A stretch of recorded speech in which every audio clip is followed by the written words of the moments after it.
नमस्कार, मी रेणुका. बुलेटिनमध्ये तुम्हा सगळ्यांचं स्वागत. आणि बुलेटिनच्या सुरुवातीला बातमी आहे. काल जी दुर्घटना घडली होती भंडाऱ्यात, त्या ठिकाणी आज मुख्यमंत्री उद्धव ठाकरे काही वेळातच म्हणजे 12 वाजता या दुर्घटनाग्रस्त हॉस्पिटलची पाहणी करण्यासाठी जातात. ही नवजात बालकं गमावलेल्या पालकांचं सांत्वन करून त्यांची भेट घेण्यासाठी आता मुख्यमंत्री तिथे रवाना होत आहेत. मुख्यमंत्री उद्धव ठाकरे यांच्यासोबत अतिरिक्त सचिव आशिष सिंग, परिवहन मंत्री अनिल परब आणि शिवसेना सचिव मिलिंद नार्वेकर देखील यावेळी उपस्थित असणार आहेत.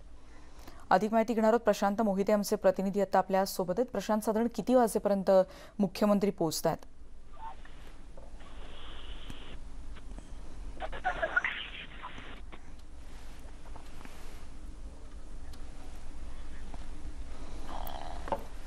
मुख्यमंत्री काही वेळातच भंडाऱ्यातल्या या दुर्घटनाग्रस्त हॉस्पिटलमध्ये पोहोचतात. आपल्याला माहिती आहे, काल अख्खा महाराष्ट्र या घटनेनं हळहळला होता, जिथे 10 बालकांचा मृत्यू झाला होता होरपळून. कारण भंडाऱ्यातल्या या हॉस्पिटलमध्ये गुदमरून या 10 बालकांचा मृत्यू झाला आणि त्यांच्या पालकांची भेट घेण्यासाठी, त्यांचं सांत्वन करण्यासाठी आज मुख्यमंत्री काही वेळातच भंडाऱ्यात पोहोचतात.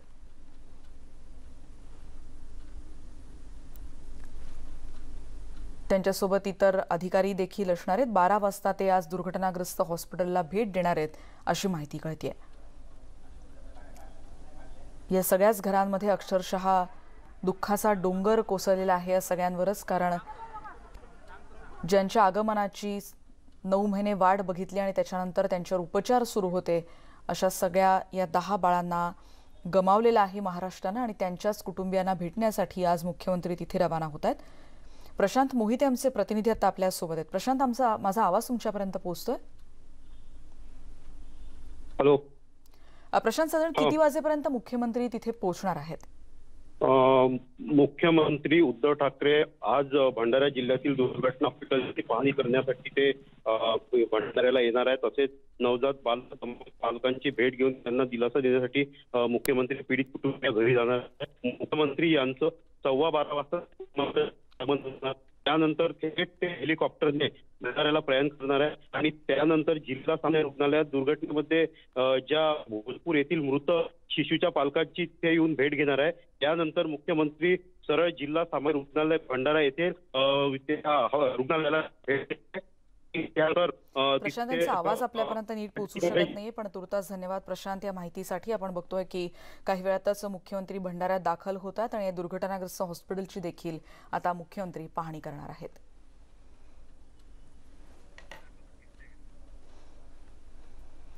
भंडाऱ्यामध्ये शासकीय रुग्णालयात झालेल्या घटनेनंतर भाजपच्या नेत्या चित्रा वाघ यांनी पीडित कुटुंबियांची भेट घेतली. भुजापूर गावात जाऊन त्यांनी कुटुंबियांचं सांत्वन केलं. त्यांच्याशी याच वेळी बातचीत केली आमचे प्रतिनिधी प्रशांत मोहिते यांनी.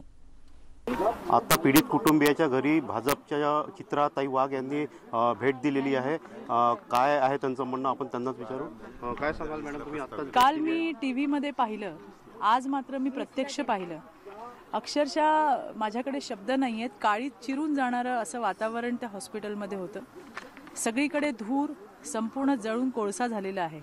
आणि हे फक्त आणि फक्त सरकारी अनास्था, नेग्लिजन्स, हलगर्जीपणा याच्यामुळे आज भंडाऱ्यातल्या 10 पालकांचा जीव गेला. मी आत्ताच या ठिकाणी ज्यांचं बाळ गेलं त्यांच्या आईवडिलांना भेटले. आज सांत्वनासाठी सुद्धा शब्द नाही आहेत. त्यांना काउन्सिलिंगची गरज आहे. ते ट्रॉमामध्ये आहेत प्रचंड. हेच नाही, यांच्यासारखे अजून 9 कुटुंब आहेत. राज्याचे सन्माननीय मुख्यमंत्री आज इथे येणार आहेत. तुम्ही सगळा तामझाम बघताय. पीडितेच्या म्हणजे ज्यांच्या घरातलं बाळ गेलंय तिथंही PSCचे ऑफिसर्स तिथं त्या ठिकाणी आहेत. त्यांनाही आम्ही तेच विचारलं की हे फक्त तुम्ही आजच आला आहात की तुम्ही नेहमी येणार आहात हे धक्क्यातून बाहेर पडेपर्यंत. तर त्याचं आता आम्हाला बघावं लागेल की हे फक्त आजच्या दिवसाचंच प्रयोजन आहे किंवा काय. या घटनेच्या बद्दल विविध गोष्टी समोर आल्या. आमचे विकास मदनकर यांनी RTI मधून एक माहिती काढली आणि त्याच्यात आपण बघितलं की 28 मे 2020 रोजी या जिल्हा रुग्णालयामध्ये आग प्रतिबंधक, आग रोधक उपकरणांची गरज आहे अशा पद्धतीची मागणी केली गेली. मागणीच्या CC कॉपीज फार मोठमोठ्या लोकांना आहेत. म्हणजे अगदी पब्लिक हेल्थच्या प्रिन्सिपल सेक्रेटरीपासनं तर नागपूरमधल्या संचालकांपर्यंत. का कोणीच ही मागणी पाहिली नाही का? कोणीच हे पाहिलं नाही. जर त्याच्यावरती काम झालं असतं तर कदाचित या बालकांचा त्या ठिकाणी जीव वाचला असता. म्हणजे या गोष्टीमध्ये आपल्याला लक्षात येईल फक्त आणि फक्त सरकारी अनास्था आणि नेग्लिजन्स झालेला आहे. आणि ज्याची किंमत आज या 10 चिमुकल्यांना त्या ठिकाणी मोजावी लागली, त्यांच्या जीवाची किंमत मोजावी लागली आहे. आपण एका ठिकाणी म्हणतो इन्स्टिट्यूशनल डिलिव्हरीज वाढल्या पाहिजेत. देशात महाराष्ट्रात 2 नंबरला आहे. 96% डिलिव्हरीज आपल्याकडे इन्स्टिट्यूशनल होतात. परंतु अशा पद्धतीचा अनुभव जर जिल्हा रुग्णालयात जाणाऱ्या आपल्या महिलेला जर येत असेल तर कोण पुन्हा तिथं जाणार, याचाही विचार होणं गरजेचं आहे. काल मी राज्याचे आरोग्यमंत्री यांचं स्टेटमेंट ऐकलं. त्याच्यामध्ये त्यांनी म्हटलं की आता आम्ही प्रिकॉशन घेणार आहोत, आता आम्ही सगळ्या ठिकाणी सेफ्टी ऑडिट करणार आहोत महाराष्ट्रातल्या हॉस्पिटल्सच्या. चांगली गोष्ट आहे, पण हे तुमच्या लक्षात यायला 10 चिमुकल्यांना त्यांचा जीव गमवावा लागला. वाट पाहत होतात का त्याची? का याच्या आधी तुम्हाला कोणी थांबवलं होतं सेफ्टी ऑडिट करायला? म्हणजे ही जी सगळी घटना झालेली आहे फक्त आणि फक्त या नेग्लिजन्समुळे झालेली आहे. आणि म्हणून यामध्ये जितके पण कोणी अधिकारी असतील त्यांच्यावरती सदोष मनुष्यवधाचा गुन्हा दाखल व्हायला पाहिजे. आम्ही या सरकारचं गेल्या वर्षभरात 1.5 वर्षात बघितलं की क्वारंटाईन सेंटर, कोविड सेंटरमध्ये सुद्धा जे बलात्कार आणि मोलेस्टेशन झाले त्या एकाही ठिकाणी कुठल्या प्रशासकीय अधिकाऱ्यावरती कारवाई करायचं धाडस सरकारने दाखवलं नाही. या प्रकरणामध्ये मुख्यमंत्री काय भूमिका घेत आहेत याच्याकडे आमचं लक्ष असणार आहे. पुढे तुमची काय भूमिका असणार? नाही, कालच आमचे विधिमंडळाचे नेते देवेंजी या ठिकाणी आले होते, आमचे नेते चंद्रशेखरजी इथं आले होते आणि त्यांनी हीच मागणी केली आहे की उच्चस्तरीय कमिटी त्या ठिकाणी गठीत व्हावी. मला तर असं वाटते माजी न्यायाधीश असतात त्यांच्या अध्यक्षतेखाली अशी कमिटी गठीत व्हावी आणि कसून चौकशी व्हावी. थातूरमातूर कोणाला तरी त्याच्यामध्ये दोषी करून सोडून द्या असं नाही जमणार. ज्यांचा म्हणून मग ते कुठलेही अधिकारी असू दे आणि कितीही मोठे असू दे त्यांच्यावर कारवाई करायचं धाडस मात्र सरकारने दाखवलं पाहिजे. तरच महाराष्ट्रामध्ये आपल्याला आरोग्य व्यवस्था जी आता पूर्णपणे डळमळीत झालेली आहे ती योग्य प्रमाणे होताना दिसेल. प्रशांत मोहिते, न्यूज 18 लोकमत, नागपूर. आपण बघतो इतकं गंभीर प्रकरण आहे की याच्यामध्ये सदोष मनुष्यवधाचा गुन्हा दाखल व्हावा अशी मागणी आता विरोधक करतायत. चित्रा वाघ यांची प्रतिक्रिया आता आपण ऐकली. पण या घटनेमुळे राज्यातल्या आरोग्य व्यवस्थेची नाडी परीक्षा करण्याचीच वेळ येऊन ठेपली आहे. बघूयात न्यूज 18 लोकमतची याच विषयावरची वृत्तमालिका. अभी तक मेरी बच्ची की लॉस देने को है. आम्हाला काहीच नाही माहिती. आता माहिती पडलं की बाळ गेलं म्हणून. आमचं लापरवाही आहे, पूरी लापरवाही आहे. सगळ्या परिवाराला 5 लाख रुपये उद्याच्या उद्या पोहोचवण्याची व्यवस्था आम्ही करू. आणि याच नाडी परीक्षेमध्ये आपण आरोग्य व्यवस्थेची नाडी परीक्षा तपासण्यासाठी जाणार आहोत. मनमाडमध्ये आरोग्य व्यवस्था कशी आहे जाणून घेणार आहोत. आमचे प्रतिनिधी बबू शेख आता आपल्या सोबत आहेत. बबू शेख, आपण बघतोय की भंडाऱ्यातल्या घटनेमुळे अक्षरशः थरकाप उडवणारी ही सगळी दृश्य होती आणि खूप त्रास होतोय या सगळ्या कुटुंबियांच्या वेदना पाहून देखील. मनमाडमध्ये काय स्थिती आहे? तिथल्या आरोग्य यंत्रणा कितपत सक्षम आहे असं म्हणता येईल? रेणुका, माझ्यासोबत मनमाडसह ग्रामीण भागात आरोग्य व्यवस्था कशी आहे याची माहिती देण्यासाठी नगरसेवक आहे, भाजपचे पदाधिकारी आहे आणि काही सामाजिक कार्यकर्ते, त्यांच्याकडून जाणून घेऊया का मनमाड आणि नाशिकच्या ग्रामीण भागात आरोग्य व्यवस्था कशी आहे. काय म्हणाल मनमाड शहरात आज उपजिल्हा रुग्णालय याविषयी? काल नुकतीच भंडारा जिल्ह्यामध्ये हृदय पिळवून टाकणारी घटना घडली. 10 नवजात बालके यांचा होरपळून त्या ठिकाणी मृत्यू झालेला आहे. ही तमाम महाराष्ट्राला लाजिरवाणी गोष्ट आहे आणि याचाच एक भाग म्हणून मनमाड शहरामध्ये सुद्धा ग्रामीण उपजिल्हा रुग्णालय या ठिकाणी आहे. परंतु या ठिकाणी कुठल्याही सुविधा नाहीत. त्या ठिकाणी वॉल कंपाऊंड नाही. मनमाड शहरातून इंदोर पुणे हा महामार्ग जातो व त्यामुळे या ठिकाणी अनेक अपघात होत असतात. म्हणून त्या ठिकाणी ट्रॉमा सेंटर सुद्धा नाही. तर आमची तमाम मनमाडकरांतर्फे या ठिकाणी मागणी आहे की या ठिकाणी एक ट्रॉमा सेंटर सुद्धा उपलब्ध व्हावे अशी आमची या ठिकाणी मागणी आहे. तसेच या ठिकाणी ॲम्ब्युलन्स सुद्धा नादुरुस्त होऊन पडलेली आहे व कुठलीही या ठिकाणी सुखसुविधा नाही. तुम्ही काय म्हणाल, उपजिल्हा रुग्णालयात काय काय तुम्हाला उणिवा वाटलेला आहे? भंडारा जिल्ह्यात जी दुर्दैव घटना घडलेली आहे अतिशय दुर्दैवी असून ही घटना महाराष्ट्रात कुठेही घटू नये याचा उपाय म्हणून महाराष्ट्र शासनाने महाराष्ट्रात भरात याची दक्षता घ्यावी. त्या संदर्भातच आमच्या मनमाड उपजिल्हा रुग्णालयामध्ये फायर ऑडिट झालेलं नाही आहे.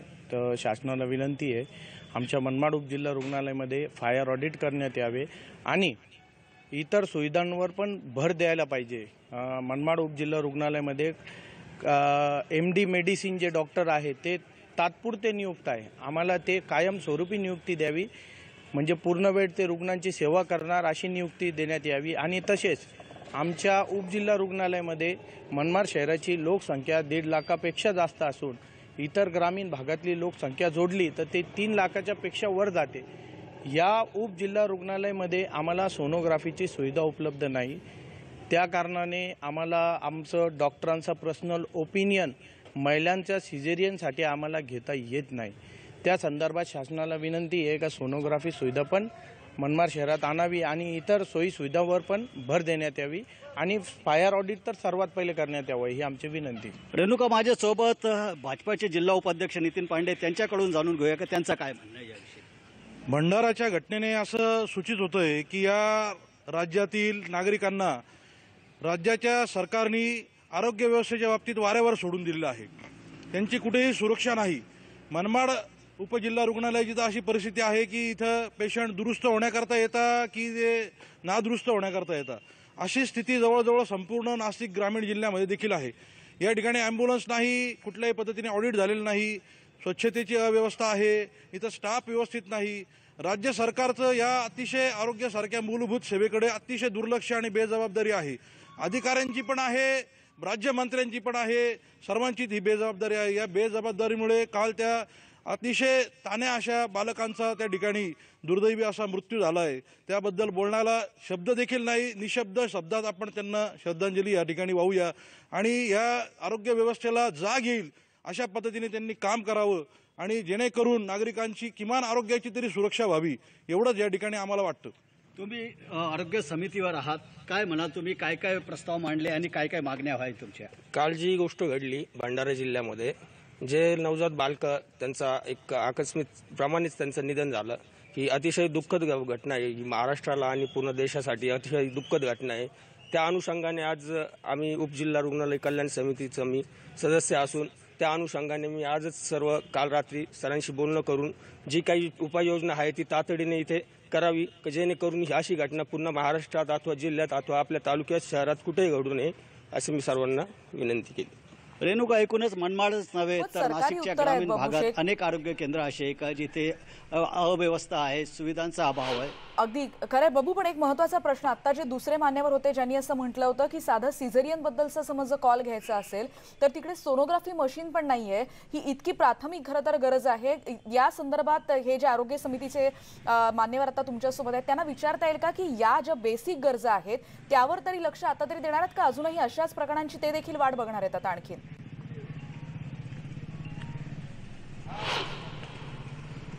सीजर साठी जी ते मशीन नाही आहे आणि त्याविषयी तुम्ही प्रस्ताव मांडला आहे का? कारण या काही महिलांचं जे आरोग्य असतं किंवा डिलिव्हरीसाठी असतं तर त्यांना ऐन वेळेला बाहेर गावी पाठवलं जात आहे, याविषयी तुम्ही काय मुद्दा मांडणार आहे का? आपल्याकडे पाहिजे ती सामग्री तातडीने उपलब्ध होऊ शकत नाही. त्यामुळे आपण काही पेशंट जे आहेत ते आपण मालेगाव रेफर करतो आणि तिथे चांगल्या पद्धतीने महिलांची प्रसूती ही होत असते. इथे व्हायला पाहिजे याविषयी तुम्ही तो जो प्रयत्न आहे, मी आमदार, आमचे तालुक्याचे आमदार यांना मी माझ्या वतीने त्यांना सांगितलेलं आहे, लवकरात लवकर जी काही आहे मागणी लोकांची आणि रुग्णांसाठी जी काही गरज आहे, आमदारांनी आम्हाला असं आश्वासित केलेलं आहे की जे काय असेल ते मला सांगा, मी पूर्ण करून देईन. रेणुका, आमदार साहेब इथे लक्ष घालणारे असं यांचं म्हणणं आहे, पण सध्या तरी नाशिकच्या ग्रामीण भागात अनेक आरोग्य केंद्रावर सुविधांचा अभाव दिसून येतो आहे. बाबू, आणखीन एक प्रश्न, जसं आता पहिल्या मान्यवरांनी म्हटलं होतं की मनमाडमध्ये म्हणजे फायर ऑडिट, जिथे या परिसरात तुम्ही आता आहात तिथे फायर ऑडिटची देखील मागणी करावी लागते. म्हणजे सोनोग्राफी मशीन सारखी जी एक अत्यंत छोट्या हॉस्पिटलमध्ये देखील ज्याची परवानगी घेऊन ते उपलब्ध करून देता येतं ती तर नाहीच मिळत आहे. फायर ऑडिट किती वर्षांपूर्वी झालंय याविषयी त्यांना काही विचारता येईल?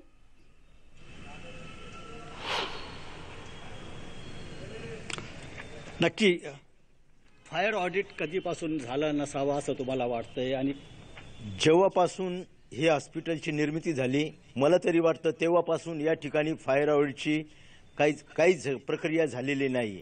त्यामुळे इथून पुढे जर या मनमाड शहरातील ग्रामीण रुग्णालयाला जर वाचवायचं असेल किंवा कुठला अपघात टाळायचा असेल तर लवकरात लवकर या ठिकाणी फायर ऑडिट हे झालं पाहिजे.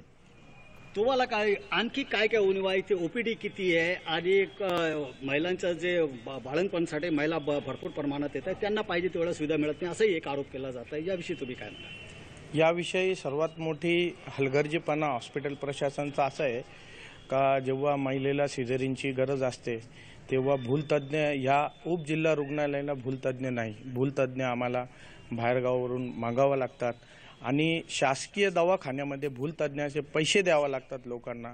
आणि बिंदू नामावली आणि जे आकृतीबंधप्रमाणे इकडं तो स्टॉप अवेलेबल नाही आहे, इकडं ते सोयी सुविधा अवेलेबल नाही आहे. आणि याच्या व्यतिरिक्त सांगायला गेलं तर सोनोग्राफी सुविधा उपलब्ध नाही आहे. सोनोग्राफी सुविधा उपलब्ध नसल्याने जर डॉक्टरांनी सांगितलं तुमच्या महिलाला सिझेरिन करावं लागेल तर आम्हाला थर्ड ओपिनियन घेता येत नाही आमच्या पर्सनल डॉक्टरांचं. रक्ताची गरज जेव्हा भासते तेव्हा काय परिस्थिती आहे? रक्तपेढी नाही आहे मनमाड शहराला. आम्हाला मालेगाव शहरामध्ये जावं लागतं आणि तिकडून रक्त आणावं लागतं, नाही तर हे लोक डायरेक्ट मालेगाव पेशंट रेफर करून देतात.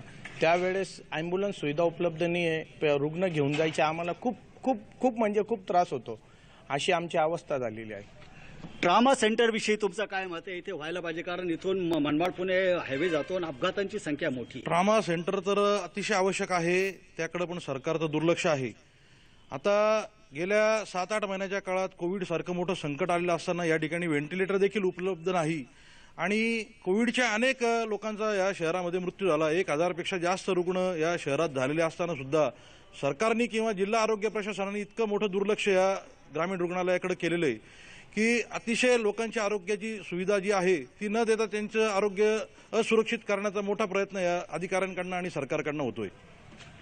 रेणुका, कोविड असो किंवा रोजची ओपीडी असो, सर्वच ठिकाणी रुग्णांना मोठं त्रास सहन करावा लागतो. विविध समस्यांना त्यांना सामोरं जावं लागतं. आताही या हॉस्पिटलची जर आपण बघितलं तर वॉल कंपाऊंड पडलेलं आहे. इथे ज्या मैदानात मी उभा आहे तिथे कॉन्क्रीटीकरण नसल्यामुळे पावसाळ्यात चिखल असतो. विशेष म्हणजे मोठमोठे साप निघालेले आहे. 2-3 वेळा साप हे रुग्णालयात आले होते. त्याच्यामुळे जे रुग्ण आहे त्यांच्या जीवाला दुसरा प्रकारचाही धोका निर्माण होतो. अशा अनेक समस्यांच्या विळख्यात मनमाड उपजिल्हा रुग्णालय आहे आणि या मनमाडसह नांदगाव असो किंवा ग्रामीण भाग असो या सर्व आरोग्य जे केंद्र आहे तिथेही अनेक उणीवा दिसून येत आहे. अगदी खरं बाबू. अगदी शेवटचा प्रश्न की किती वर्षांपासून हा जेव्हा आपण त्यांना प्रश्न विचारला की फायर ऑडिट झालं नाहीये, त्यांनी सांगितलं हे रुग्णालय जेव्हापासून आहे तेव्हापासून फायर ऑडिट झालेलंच नाहीये. म्हणजे किती वर्ष हे फायर ऑडिट इथे होऊच शकलेलं नाहीये?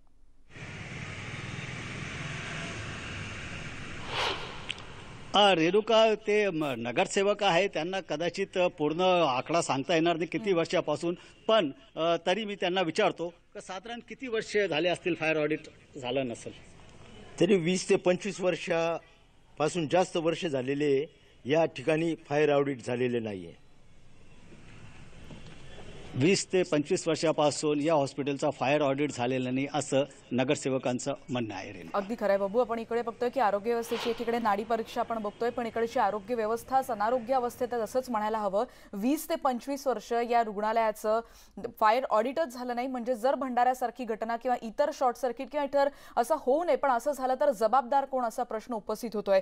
धन्यवाद बाबू तिकडचं वास्तव आमच्यापर्यंत पोहोचवल्याबद्दल. आपण बघतोय तिकडचे प्रतिनिधी नागरिक देखील असं म्हणतायत की सोनोग्राफी सारखी व्यवस्था नाहीये तिथे. ट्रॉमा केअर सेंटर असायला पाहिजे कारण तिथे मोठ्या प्रमाणात अपघात होतात. मोठ्या महामार्गावरून अनेक वाहनांच्या धडकेमुळे या सगळ्यांना या दुरावस्थेला सामोरं जावं लागतंय.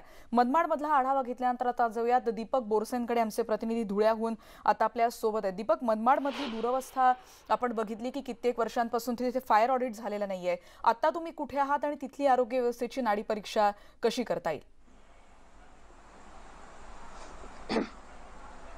नक्कीच रेणुका, आपण पाहिलं तर भंडाऱ्यात जी काही दुर्दैवी घटना घडली, निष्पाप 10 बालकांचा मृत्यू झाला, नवजात बालकांचा, आणि अगदी त्या घटनेनंतर संपूर्ण महाराष्ट्रातील आरोग्य यंत्रणेची जी लखतरे समोर आलेली आहेत. धुळे जिल्ह्यात काही वेगळं चित्र नाही, कारण की धुळे जिल्ह्यात जे जिल्हा सरकारी रुग्णालय जे पूर्ण जिल्ह्याचा आत्मा आहे. आणि आता जर आपण पाहिलं तर गेल्या 4 वर्षापासून हे जिल्हा रुग्णालय अस्तित्वात आहे की नाही असा प्रश्न निर्माण झालाय. एकूणच जर आपण पाहिलं तर धुळे जिल्हा रुग्णालयामध्ये सगळ्या व्यवस्था खरं तर असायला हव्यात, मात्र सध्या स्थितीमध्ये हे जिल्हा रुग्णालयामध्ये फक्त कोविड सेंटर पुरतं मर्यादित राहिले. गेल्या 4 वर्षापासून हे जिल्हा रुग्णालय बंद आहे आणि या ठिकाणी ज्या ओपीडी होत्या त्याही देखील आता कोविड सेंटरच्या काळामध्ये आता बंद ठेवण्यात आल्या आहेत. त्यामुळे एकूणच संपूर्ण जिल्ह्याभरातून या ठिकाणी जे सर्वसामान्य नागरिक येतात, गर्भवती महिला येतात, त्यांची मोठी अडचण या ठिकाणी झालेली आहे. माझ्यासोबत काही नागरिक आहेत, त्याचबरोबर सामाजिक कार्यकर्ते, त्याचबरोबर आरोग्य सेवेमध्ये काम करणारे कार्यकर्ते देखील आहेत. त्यांनाच आपण थेट विचारणार आहोत आणि प्रश्न करणार आहोत की काय नेमकी परिस्थिती धुळे जिल्ह्यामध्ये. मला सांगा की धुळे जिल्हा रुग्णालयामध्ये नेमकी काय स्थिती आणि काय सांगायला होतं, आता कसं चित्र ऐकून? सर, मुळामध्ये काल जेव्हा आमची सकाळ झाली तर एक दुर्दैवी बातमीने आपली सर्वांची सकाळ झाली. भंडारा जिल्ह्यामध्ये सिव्हिल हॉस्पिटलमध्ये 10 निरपराध नवजात बालकं हे आगीच्या याच्यात होरपळून वारलेत आणि त्यातले 9 बालिका होतात. हा जो सर्व सार्वजनिक आरोग्य विभागाचा जो कारभार जो आहे अतिशय भोंगळ आपण पाहिलात, अतिशय भोंगळ कारभारात मी धुळ्याचा नागरिक आहे. आपण ज्या ठिकाणी आपण उभे आहोत या ठिकाणी पण पाहिलं 4 वर्षापूर्वी इथं एक सर्वसामान्य संस्थेचं एक रुग्णालय सुरू होतं. यामध्ये ॲक्सिडेंटसाठी होतं, ENT विभाग होता, स्त्रीरोग होता, गायनिक होता, पिडियाट्रिक विभाग होता, बर्न विभाग होता, सर्जिकल विभाग होता. त्यामुळे जिल्ह्याभरातलं हे धुळे शहर हे धुळे जिल्ह्यातून शहराच्या बाहेर, जिल्ह्याच्या बाहेर, जसे जळगाव जिल्ह्यात असतील, मालेगाव जिल्ह्यात तालुक्यातील असतील, तुमच्या गुजरातमधून काही पेशंट हे मध्यवर्ती ठिकाण असल्यामुळे मोठ्या प्रमाणात इथे रुग्णालय येत होते. आणि धुळे शहराचा आपण भौगोलिक विकास पाहिला तर ह्या शहरातून शहरालागत 3 राष्ट्रीय महामार्ग गेलेले आहेत. त्यामुळे मोठ्या प्रमाणात ॲक्सिडेंटचे सुद्धा मोठमोठे ॲक्सिडेंट होते, तेही मोठे रुग्ण या ठिकाणी येत होते. त्या इथे रुग्णालय असल्यामुळे खूप मोठ्या प्रमाणात जनतेमध्ये इथे सेवा मिळत होती. परंतु गेल्या 4 वर्षापूर्वी वैद्यकीय हॉस्पिटल हे बाहेर गेल्यामुळे इथे सर्वसामान्य रुग्णालयांसाठी खूप आभाळ होते. इथे रुग्णालय मेडिकल कॉलेजला जाण्यासाठी इथे 5 किलोमीटर जाण्यासाठी सार्वजनिक व्यवस्था पूर्ण नाही आहेत.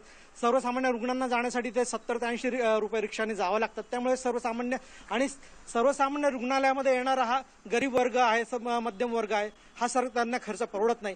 आणि इथे सर्व आता आपण ज्या ठिकाणी आज इथे उभा आहोत, आपण इथे मी तुम्हाला विनंती करेन आपण इथे सर्व जाऊन चौकशी करा, आपल्या कॅमेराना घेऊन जा. इथे एक कबाडखाना म्हणून इथे वस्तू पडलेल्या आहेत. गेल्या 2 वर्षापूर्वी शासनाने ह्या बिल्डिंगसाठी 5 कोटी रुपये मंजूर केलेत इथे सर्वसामान्य रुग्णालय सुरू करण्यासाठी.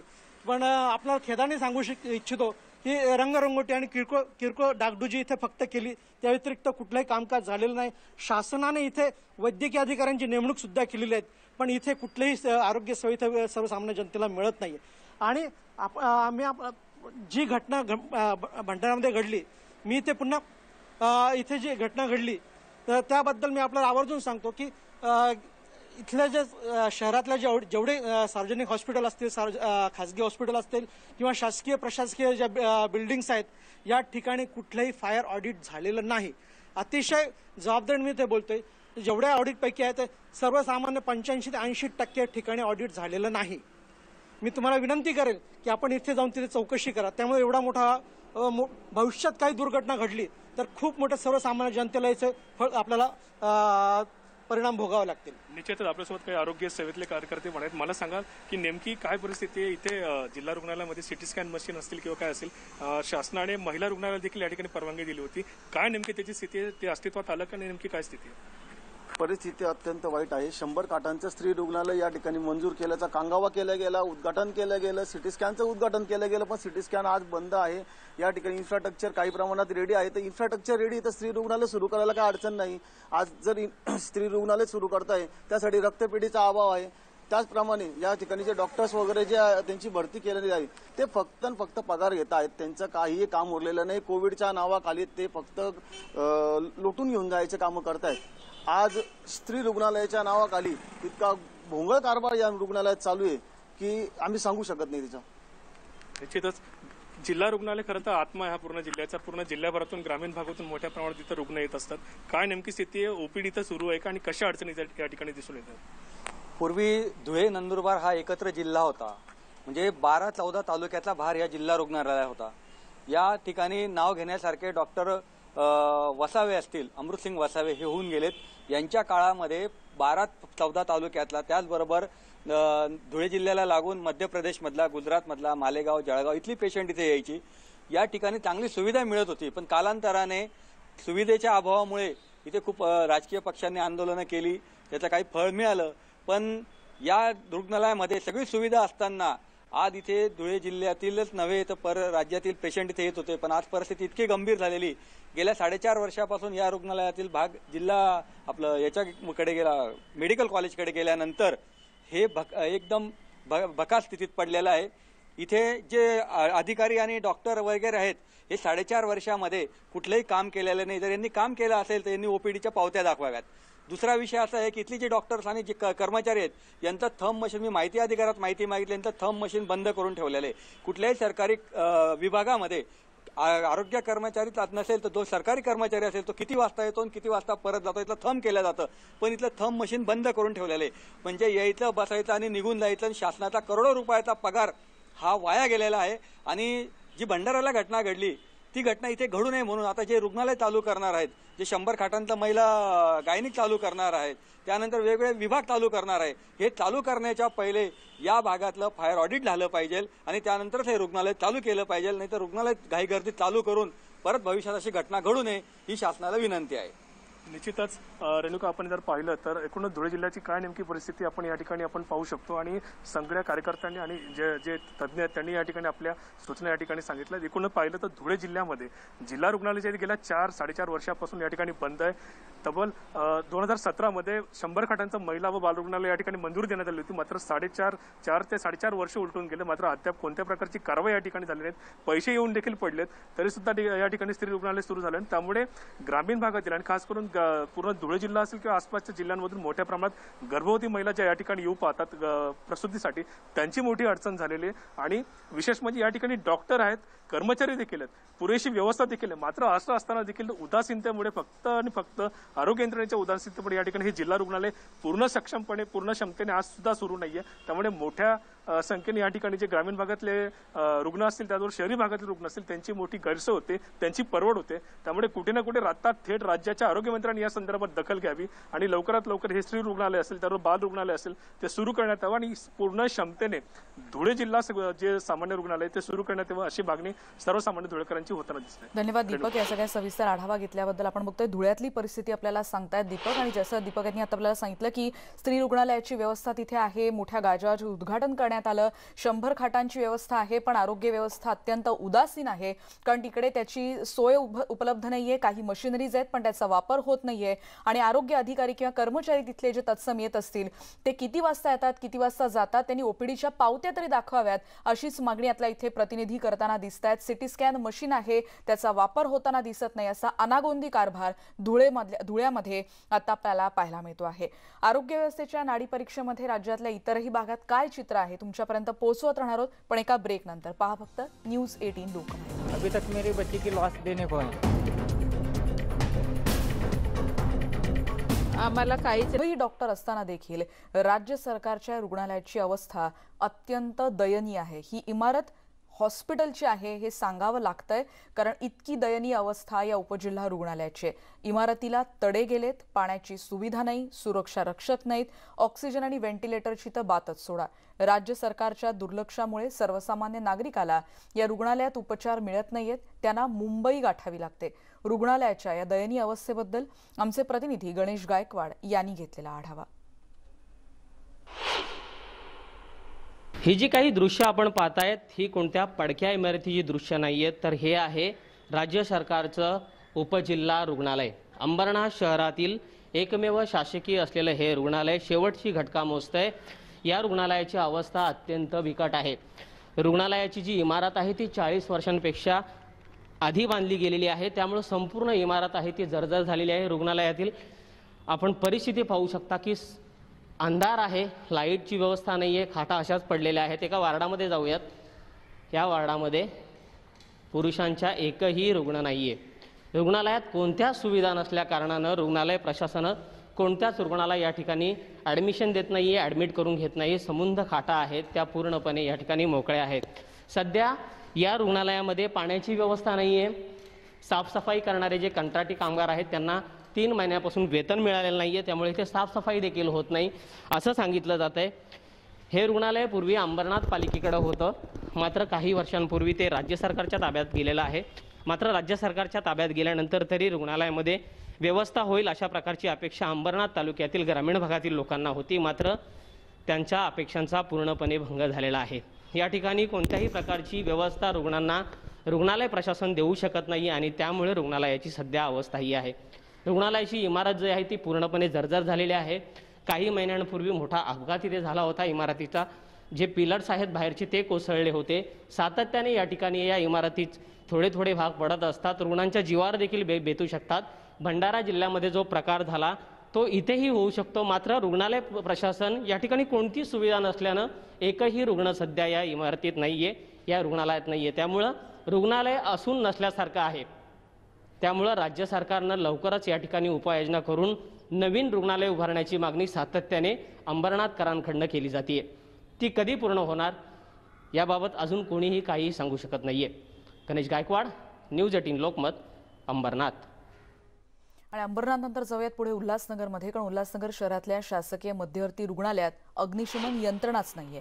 जिल्हा रुग्णालयाचा दर्जा असलेल्या या रुग्णालयात अनेक अद्ययावत उपकरणं आहेत, पण रुग्णालयात आगीसारखी एखादी दुर्घटना घडली तर अग्निशमन दल घटनास्थळी पोहोचेपर्यंत आगीवर नियंत्रण मिळवण्यासाठी रुग्णालय प्रशासनाची स्वतःची अशी अग्निशमन यंत्रणाच रुग्णालयाच्या कुठल्याही वॉर्डमध्ये बसवण्यात आलेलीच नाहीये। मुरबाड, शहापूर, बदलापूर, अंबरनाथ या ग्रामीण भागातले नागरिक आरोग्य सेवेसाठी या रुग्णालयावर अवलंबून आहेत। नवजात शिशूंच्या अतिदक्षता विभागात काही प्रमाणात ही अवस्था आहे, पण इतर म्हणजे जे बालरुग्ण कक्ष आहेत, पुरुष विभाग आहे, त्याचबरोबर महिला विभागात अशी कोणतीही अग्निशमन यंत्रणा तिथे दिसून येतच नाही। इथे अग्निशमन व्यवस्था कुठलीही नाहीये। जी फायर सिस्टम पाहिजे, हायड्रन सिस्टम पाहिजे, स्मोक डिटेक्टर पाहिजे, अशी कुठलीही व्यवस्था इमर्जन्सी इथे नाहीये। इथे जर एखादा अपघात घडला तर फायर ब्रिगेडची गाडी रुग्णालयात पोहोचेपर्यंत आणि रुग्णालयातून तो पाईप दुसऱ्या माळेपर्यंत पोहोचेपर्यंत दुर्घटना मोठ्या प्रमाणात घडू शकते। त्यासाठी या रुग्णालयाने तात्काळ अग्निशमन व्यवस्था इन्स्टॉलेट करणं गरजेचं आहे, परंतु अशी कुठलीही व्यवस्था आजच्या घडीला तरी इथे नाही आहे। काही रूममध्ये फायर एक्सटिंग्विशर ठेवलेले आहेत, परंतु हायड्रन सिस्टम जी असायला हवी, स्मोक डिटेक्टर सिस्टम जी असायला हवी, अशी कुठलीही यंत्रणा एवढ्या मोठ्या रुग्णालयात आज तरी नाही आहे। तर उद्या काय अनुचित प्रकार घडला तर ते जे एक्सटिंग्विशर ठेवले ते रुग्णालयातल्या कर्मचाऱ्यांना वापरता आले पाहिजेत। त्याचं प्रशिक्षण दिलंय का या लोकांनी? असा कुठलाही गोष्ट आम्हाला इथे दिसली नाही। स्मोक डिटेक्टर नाही, हायड्रन सिस्टम नाही। प्रत्येक फ्लोअरच्या लॉबीमध्ये तरी एक आपलं एक्सटिंग्विशर ठेवलं पाहिजे होतं, ते देखील दिसलं नाही आज इथे आम्हाला। आणि स्मोक डिटेक्टर ICU युनिटमध्ये कंपल्सरी असतं। तिथे पेशंट सिरियस पेशंट असतात, उद्या जर आग लागली तर पेशंट येऊन बाहेर डॉक्टरांना सांगणार नाही की ICU युनिटमध्ये आग लागली आहे। ते स्मोक डिटेक्ट होऊन खाली अलार्म वाजतो। इथे कुठल्याही प्रकारची तशी व्यवस्था नाही आहे। आपण बघतो या सगळ्याच भागात आरोग्य व्यवस्था आता सलाईनवर आहे असंच म्हणायला हवं। आणि यानंतर या बुलेटिनमध्ये एक ब्रेक घेऊन इतरही भागातली आरोग्य व्यवस्था कशी सुरू आहे का याविषयी आपण जाणून घेणार आहोत। एका ब्रेक नंतर पुन्हा भेटूयात। पहा फक्त न्यूज 18 लोकमत। काही वेळापूर्वी आपण बघितलं की काही हॉस्पिटल्समध्ये फायर ऑडिट झालंय का किंवा तिकडची व्यवस्था काय आहे, पण लाखो भाविकांचं श्रद्धास्थान असलेल्या विठ्ठल रुक्मिणी मंदिराचंही गेल्या 2 वर्षांपासून फायर ऑडिटच करण्यात आलेलं नाही, अशी धक्कादायक बाब समोर आली आहे। मंदिरात दर्शनासाठी राज्यभरातून नाही तर देशभरातून लोक येत असतात, पण ही सुरक्षा आता विठ्ठल भरोसे असल्याचं म्हटलं जातं। विठ्ठल मंदिरात दर्शनासाठी हजारो भाविक येतात आणि या भाविकांची सुरक्षा ठेवणं ही जबाबदारी मंदिर समितीची आहे। मंदिरात कुठलीही आगीची दुर्घटना घडू नये यासाठी फायर ऑडिट करणं आवश्यक असताना गेल्या 2 वर्षांपासून इथे फायर ऑडिट झालं नसल्याची धक्कादायक बाब समोर आली आहे। भंडारा जिल्ह्यातील नवजात बालकांच्या मृत्यूमुळे फायर ऑडिटचा प्रश्न ऐरणीवर आलेला आहे आणि राज्यातील महत्त्वाचं आराध्य दैवत असलेलं विठ्ठल रुक्मिणी मंदिराचं सुद्धा गेले 2 वर्षापासून फायर ऑडिट झालेलं नाही अशी माहिती आहे। तुम्ही पाहू शकता की पण नामदेव पायरी इथं आपण आहोत आणि या भागात नेहमी भाविकांची गर्दी असते। येथेच दर्शन मंडप 7 मजली संत ज्ञानेश्वर दर्शन मंडप आहे आणि तेथून दर्शनाची जी रांग आहे ती मंदिरात जाते, परंतु या दोन्ही वास्तूंचं आणि नवीन जे विठ्ठल रुक्मिणी भक्त निवास झालेला आहे त्या सर्व इमारतींचं फायर ऑडिट गेले 2 वर्ष झालेलं नाही आणि त्यामुळं येणाऱ्या भाविकांचे आणि येथील रहिवाशांचं सुद्धा जे जीव आहे तो विठ्ठल भरोसे आहे असं एकंदरीत दिसत आहे। प्रश्न जे जीव गेलेले आहेत ती अत्यंत दुःखद घटना आहे. त्यामुळं हा प्रश्न ऐरेवरून आला असला तरी गेले 2 वर्ष नेमकं मंदिर समितीने का फायर ऑडिट केलेलं नाही. कोरोनाच्या काळात विठ्ठल रुक्मिणी मंदिरामध्ये बऱ्याच गोष्टीचे काम करण्यात आलं. त्यांच्या विठ्ठल रुक्मिणी मंदिराकडनं सांगण्यात येत आहे की स्ट्रक्चरल ऑडिट होणार आहे आणि त्याच्याबरोबरच हे फायर ऑडिट पण होणार आहे, पण त्याला अजून वेळ आहे. मार्च महिन्यात ते करण्यात येणार आहे. तोपर्यंत भाविकांचं येणाऱ्या आणि येथील रहिवाशांचा जीव धोक्यात असणार आहे आणि त्याच्याकडं मंदिर समितीने लक्ष देण्याची गरज आहे. पंढरपूरहून वीरेंद्रसिंह उत्पात, न्यूज 18 लोकमत. गेल्या वर्षी साधारण 10 ते 11 महिन्याचा कालावधी हा कोरोनामध्ये मंदिर पूर्णपणे बंद असल्यामुळं या काळामध्ये फायर ऑडिट करण्यात आलेलं नाही.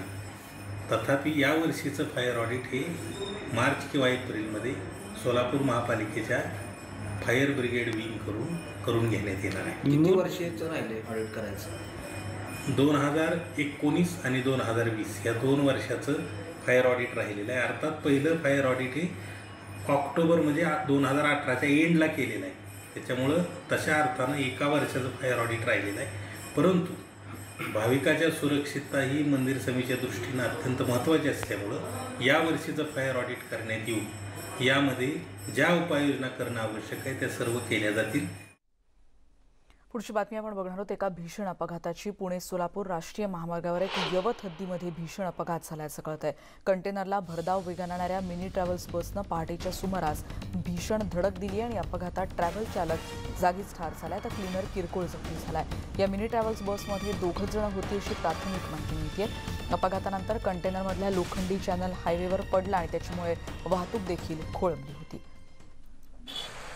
आपण बघतोय या वाहनाची अवस्था, ज्याच्यामुळे आपल्याला कळू शकतं की हा किती भीषण अपघात होता. कंटेनर आणि मिनी बसची ही धडक आहे. पुढची बातमी आपण बघतोय धुळे जिल्ह्यामध्ये बेमोसमी पावसानं गव्हासह रब्बी पिकाचं मोठ्या प्रमाणात नुकसान झालंय. विजांच्या कडकडाटासह झालेल्या वादळी पावसामुळे पिकं जमीनदोस्त झाली आहेत. जनावरांसाठीचा चाराही आता ओला झालाय, त्यामुळे शेतकऱ्यांना दुहेरी फटका बसलाय. धुळे जिल्ह्यात धुळे, साक्री, पिंपळनेरसह शिंदखेडा तालुक्यातील काही भागात अवकाळी पावसानं मोठं नुकसान झालं. जिल्ह्यामध्ये हजारो हेक्टर गहू पीक हातचं गेलंय. हातातोंडाशी आलेल्या रब्बी हंगामाचा घास या अवकाळी पावसानं हिरावून घेतलाय, त्यामुळे शेतकरी मोठ्या आर्थिक संकटात सापडलाय. गावात रहिवासी असून माझी शेतशिवारी सावरते असल्यामुळे माझ्या गव्हाचं जे नुकसान झालेलं आहे अवकाळी पावसामुळे ते फार म्हणजे 75% नुकसान झालेलं आहे. आणि या हवामान बदलामुळे गहू, मका, हरभरा आणि ज्वारीसह दादर या सर्व पिकांचा मोठ्या प्रमाणावर प्रादुर्भाव बोंडअळी किंवा अळीचा किंवा याचा होत आहे. त्याच्यामुळं शेतकऱ्यांना आता जवळजवळ हे वातावरण किती दिवसापर्यंत राहील हे काही अंदाज सांगता येणार नाही. गेल्या वर्षभर कोरोनामुळे आणि आता आवक वाढल्यानं पालेभाज्या उत्पादक शेतकऱ्याला त्यांच्या भाज्यांना योग्य बाजारभाव मिळत नाही आणि तो शेतकरी आता मेटाकुटीला आलाय. शेतात मोठ्या कष्ट करून पिकवलेला भाजीपाला 2 ते 5 रुपये किलोला विकला जातोय. त्यामुळे उत्पादन खर्च जाऊ द्या, पण मजुरी देखील हाताला लागत नाहीये.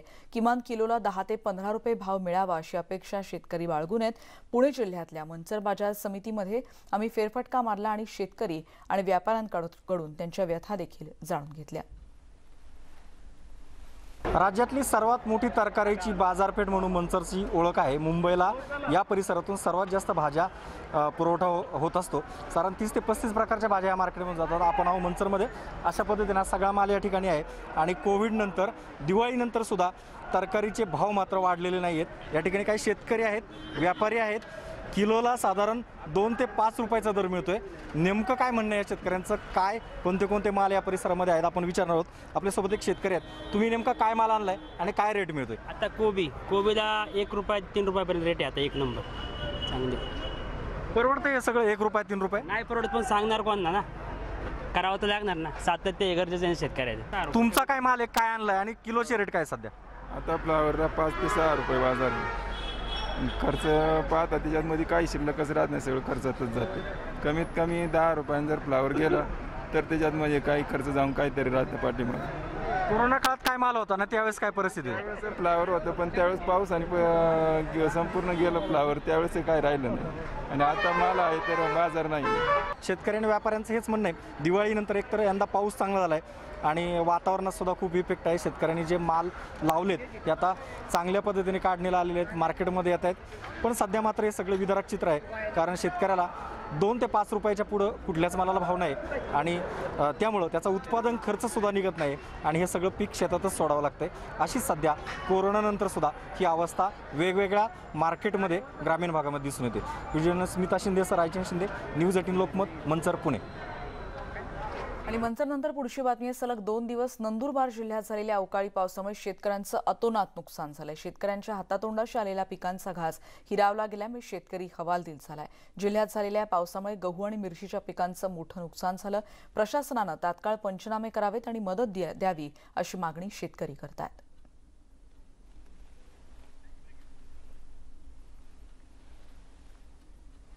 इतरही बातम्यांचा पुन्हा भेटणार आहोत, पण एका ब्रेकनंतर. पहा फक्त न्यूज 18 लोकमत.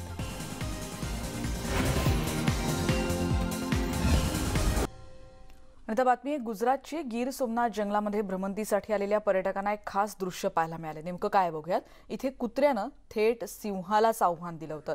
जंगलात आलेल्या कुत्र्याच्या अंगावर सिंह धावून गेला. पहिल्यांदा बचावात्मक पवित्र्यात असलेला कुत्रा थेट सिंहावर धावून गेला. कुत्र्याच्या आक्रमक पवित्र्यामुळे सिंहही मागे हटला. ही दृश्य बघूयात.